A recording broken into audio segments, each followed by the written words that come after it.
and welcome to this week's Lead with Purpose Friday Digest. In my recent activities with Dame Leadership, I've been rereading and referencing a really great book that I've found along the way, which is Working with Emotional Intelligence by Daniel Goleman. If we're going to lead with purpose, a key factor is identifying our own purpose or passion. One of the chapters that always stands out to me in working with emotional intelligence is relating to self-awareness. It's called What Moves Us. And as leaders, we're constantly striving to build teams that are engaged and motivated, right?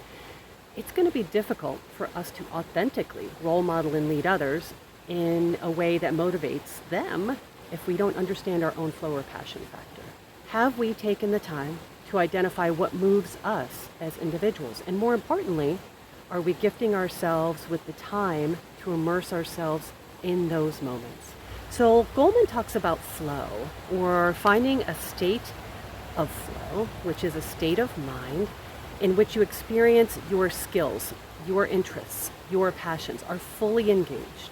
For example, by a work project that stretches us in a new way or challenges us to think differently. When we are in a state of flow, we might lose track of time. We might be fully engaged, really energized, out of time and space to really even think about what we're working on. It might feel easier to stay in the moment. Your comfort levels may be higher, or the task seems effortless to perform when we're in the flow.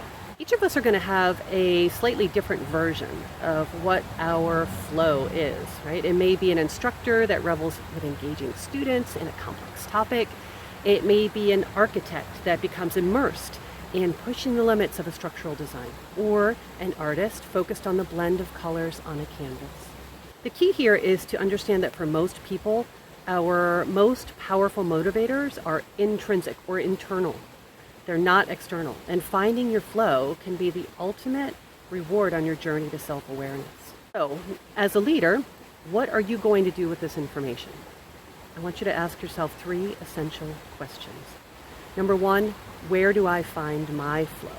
What is my flow factor or my passion? This starts with asking yourself, what am I really passionate about doing? What makes me feel, like you've just heard described, as flow? The second question is really important, especially in today's busy world, and that is, how often am I in the flow? Am I in my space? Am I making space to allow myself to experience that flow uninterrupted? It could even just be 15 minutes to re-energize, refocus in the morning before you start your day. The third and final question is, am I guiding each individual that I influence to find flow in their work and home life? Sharing what you know with your team is a wonderful conversation for a one-on-one or a team builder. Goleman points out that for each of us, creative challenges, the stimulation of the work itself, and a chance for us to continue learning are essential to staying motivated. So tie your company values, your mission, your story back to each person. Again, help them find tasks that connect with your organization and activities that bolster their opportunity to flow. So thank you so much for taking a moment out of your day to consider how to flow. Check out our other resources on our Friday Digest. We're always looking for information that can help you become a better and more purposeful leader. Take care.